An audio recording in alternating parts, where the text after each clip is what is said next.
Graça e paz, irmãos. Vamos abrir a palavra na segunda carta a Timóteo, capítulo 3, verso 1. Vamos ouvir a palavra de Deus. Sabe, porém, isto, que nos últimos dias sobrevirão tempos trabalhosos. Que Deus revele a palavra dele para nós nesta manhã. Sabe, entretanto, disto, nos últimos dias sobrevirão tempos terríveis. A outra versão disse tempos trabalhosos.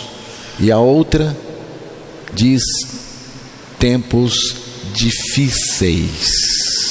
Os tempos que estamos vivendo são tempos terríveis, difíceis, trabalhosos. E a tendência é ficar cada vez mais terríveis, difíceis e trabalhosos. Estamos vivendo mundialmente tempos de turbulência sociais, políticas, econômicas, morais, espirituais e religiosas. E na medida em que o princípio das dores de parto, que Jesus profetizou em Mateus 24, se aproxima, a tendência é ficar cada vez pior. E então, nesta manhã, gostaria de deixar com os irmãos alguns pontos importantes. Em vista destas coisas, gostaria de deixar então algumas dicas de como enfrentar tempos difíceis, terríveis. E a primeira é a seguinte: não podemos distrair deste foco que é a suficiente de Jesus Cristo. Não podemos. Lá em 2 Crônicas, capítulo 20, no versículo 12, ali está colocada uma questão extremamente importante para cada um de nós, na maneira como nós vamos viver neste mundo. Nosso Deus, porventura não o julgarás? Porque em nós não há força perante esta grande multidão que vem contra nós, e não sabemos o que faremos, porém os nossos olhos estão postos em Ti. Em nós não há força para resistirmos a essa grande multidão que vem contra nós, e não sabemos nós o que fazer, porém os nossos olhos estão postos em Ti. Irmãos, eu não sei o que fazer com as minhas dificuldades e nem com as dificuldades dos outros. Eu não sei cuidar de mim mesmo, nem cuidar dos outros. Diante de uma questão difícil, eu não sei o que fazer, porém os meus olhos estão postos em Ti, no Senhor. Eu não sei o que fazer,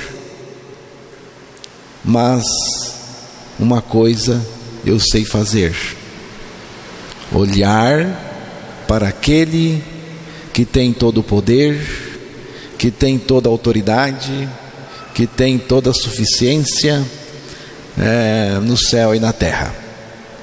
A recomendação da palavra de Deus é esta: olhando para Jesus, o autor e o consumador da fé, o qual, pelo gozo que lhe estava proposto, suportou a cruz, desprezando a afronta, e assentou-se à destra do trono de Deus. Hebreus capítulo 12, o verso 2. Olhando para Jesus, que naquela cruz nos atraiu a si, para si, nos fez morrer com Ele para o pecado, e ao ressuscitar pelo Espírito do Pai, nos ressuscitou juntamente com Ele, tornando-se a nossa vida, nos fazendo assentar com Ele nas regiões celestiais. Precisamos olhar para Jesus. Neste foco, Jesus Cristo, nós encontramos a certeza da nossa salvação e segurança eterna. Isaías capítulo 45, o verso 22. Olhai para mim e sereis salvos, vós todos os termos da terra, porque eu sou Deus e não há outro. Olhai para mim e sede salvos. Neste foco nós encontramos a luz, iluminação, revelação da pessoa do Senhor cada vez mais. Salmo 34, o verso 5. Olharam para ele e foram iluminados, e os seus rostos não ficaram confundidos. Para podermos enxergar esta suficiência de Cristo, nós temos que ter iluminação, revelação que vem do próprio Senhor para nós. Olhando para Cristo crucificado, para ganhar a revelação da nossa crucificação com Ele, ganhar a revelação do Filho de Deus em nós. A maior revelação que uma pessoa precisa é a revelação de Cristo no seu interior. Não mais eu, mas Cristo em mim. Estou crucificado com Cristo e vivo não mais eu, mas Cristo vive em mim. Gálatas 2, o verso 20. Nós não podemos nos distrair de Jesus Cristo para olhar coisa alguma, por mais interessante que seja. Não podemos, irmãos, tirar os olhos daquele que é a centralidade de tudo, daquele que é a nossa vida, que vive em nós. Seja Ele o nosso alvo o tempo todo. Você precisa olhar para Jesus, porque em Jesus está a providência de Deus para você. Uma segunda questão é a seguinte: nós não podemos andar com o mínimo de segurança sem uma visão nítida da pessoa do nosso Senhor Jesus Cristo em nós. Não podemos, irmãos.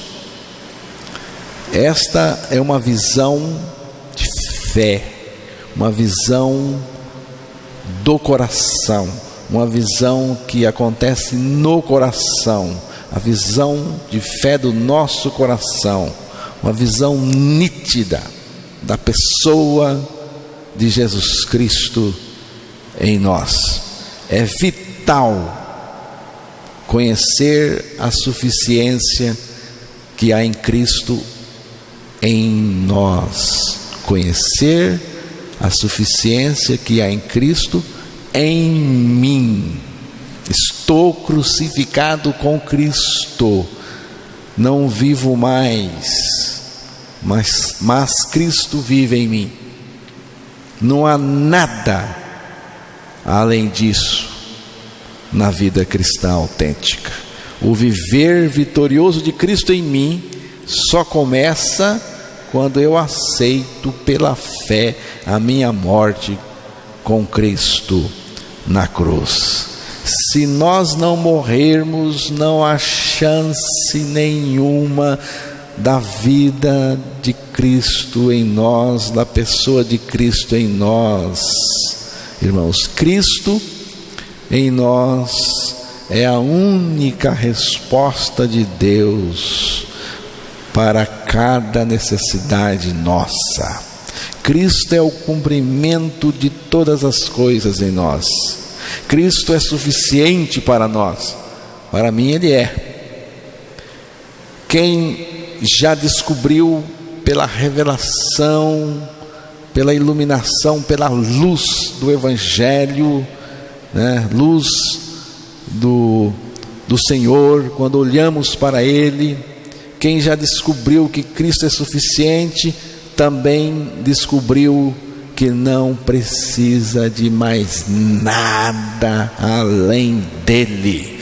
Toda a suficiência de Deus está em Cristo, e nós precisamos conhecer esta suficiência que há em Cristo em nós. Não é apenas saber que Ele é poderoso, que Ele tem todo o poder, que Ele é Deus. Não basta apenas saber que Ele é poderoso, todo-poderoso. É preciso saber, mas conhecer a suficiência que há nele em mim, né? A suficiência que se manifesta em mim. Em terceiro lugar, nós precisamos de um crescimento substancial na graça e no conhecimento do nosso Senhor e Salvador Jesus Cristo. 2 Pedro capítulo 3, verso 18.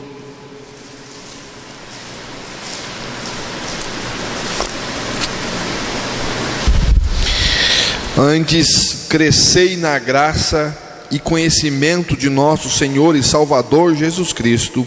A Ele seja dada a glória, assim agora como no dia da eternidade. Amém. Procure conhecer melhor e cada vez mais o Senhor.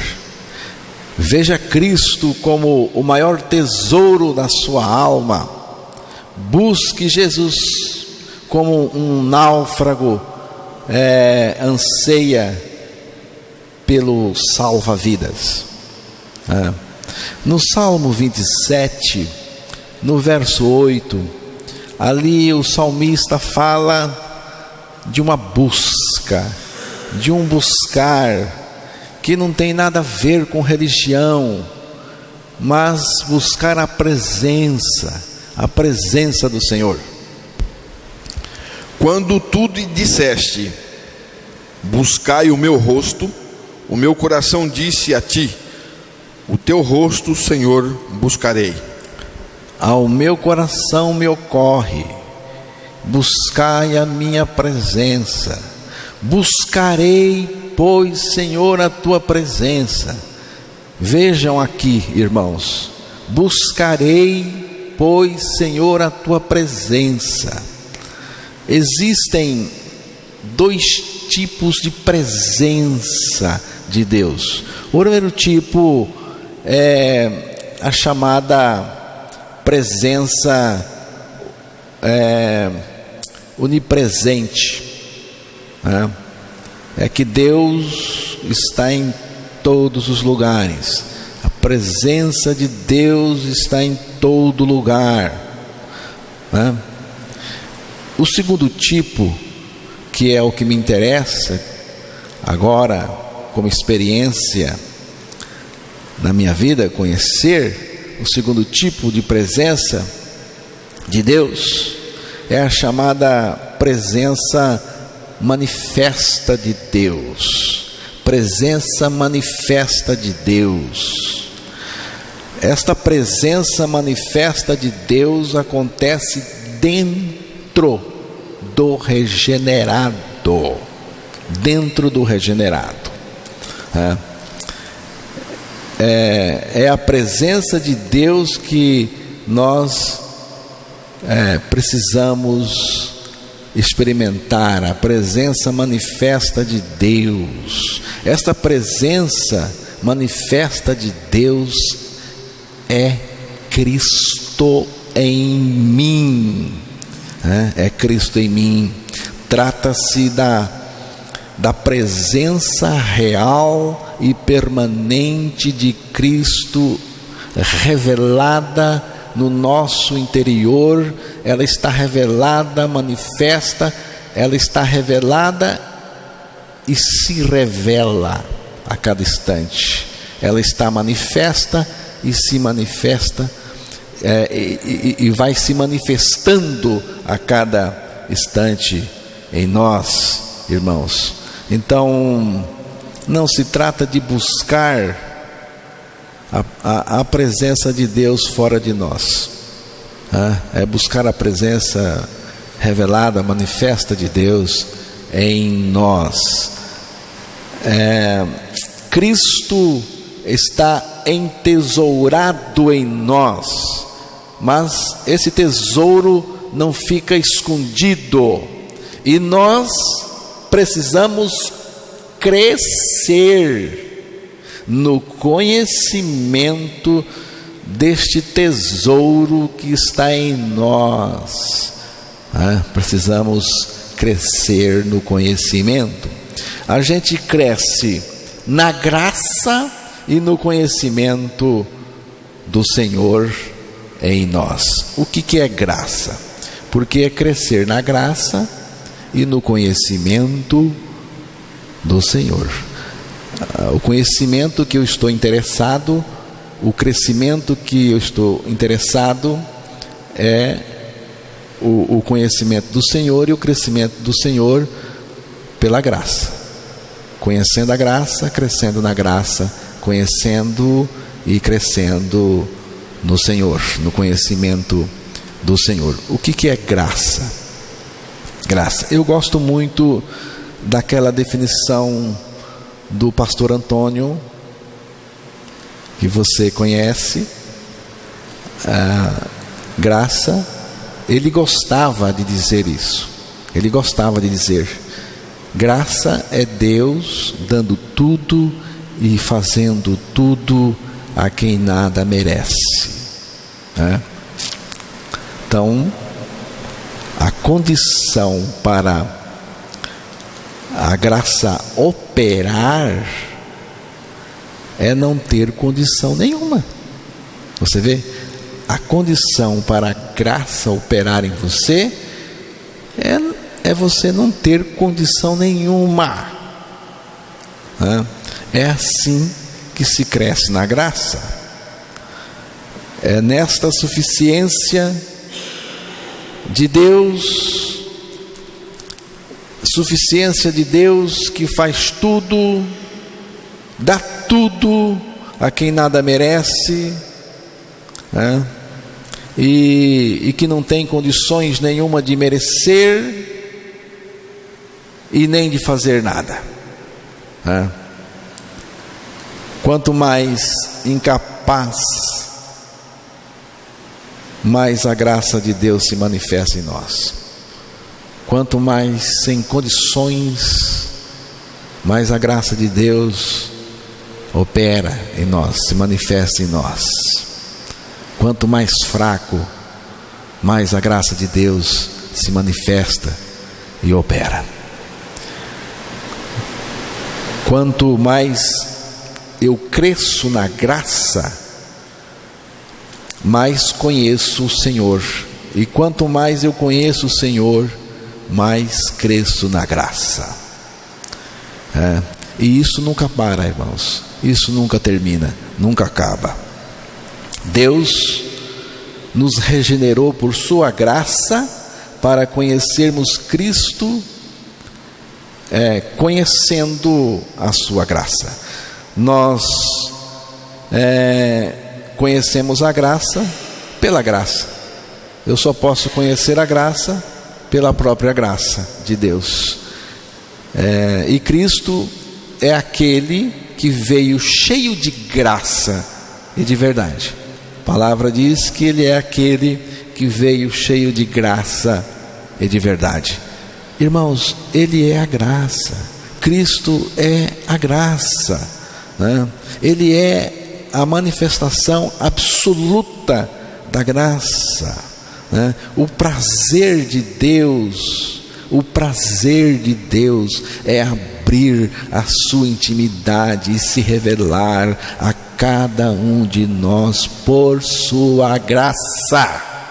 O grande prazer de Deus é revelar o seu Filho em nós, para que o conheçamos em toda a sua magnitude por sua graça, né? E um quarto ponto é o seguinte: tome a decisão de pregar o Evangelho de Cristo, conduzindo o maior número de pessoas ao conhecimento da nossa morte e ressurreição com Cristo, para que, crendo, sejam salvas. A palavra do Senhor, o próprio Jesus disse, e disse-lhes: ide por todo o mundo, pregai o Evangelho a toda criatura. Marcos 16, o verso 15. O Evangelho. O que é o Evangelho? O Evangelho é a nossa morte com Cristo, a nossa ressurreição com Cristo. O Evangelho, ele consiste no fato de que Cristo morreu por nós, e ao morrer por nós nos fez morrer com Ele para o pecado, ao pecado. Ressuscitou pelo Espírito do Pai, e ao ser ressuscitado, nos ressuscitou com Ele. Ele nos deu da sua ressurreição, nos deu da sua vida. Ele mesmo disse: eu sou a ressurreição e a vida, e Ele é a ressurreição e a vida em nós. Ele é a minha ressurreição, Ele é a minha vida, Ele vive em mim, né? Então o Evangelho é isto, irmãos, e é o Evangelho que nós temos que pregar, o tempo todo, levantar o Evangelho diante do mundo, Vamos finalizar esta meditação desta manhã com o texto de Miqueias, capítulo 7, o verso 7. Vamos ouvir o que a palavra de Deus nos diz aí em Miqueias 7, verso 7. Eu, porém, olharei para o Senhor, esperarei no Deus da minha salvação, o meu Deus me ouvirá. Você vê? Eu, porém, olharei para o Senhor, esperarei no Deus da minha salvação, o meu Deus me ouvirá. Aqui está uma decisão sábia. Eu, porém, olharei para o Senhor, esperarei no Deus da minha salvação. Parece que no tempo do profeta Miqueias havia uma turma olhando para tudo, menos para Deus, para o Senhor. Porém, o profeta Miqueias toma uma decisão importante. Eu, porém, olharei para o Senhor, esperarei no Deus da minha salvação, o meu Deus me ouvirá. Eu também digo, como o profeta Miqueias, eu olharei, eu estou olhando e olharei, estou olhando e olharei para o Senhor, o Deus da minha salvação, a minha garantia, o meu suporte. Ele é tudo.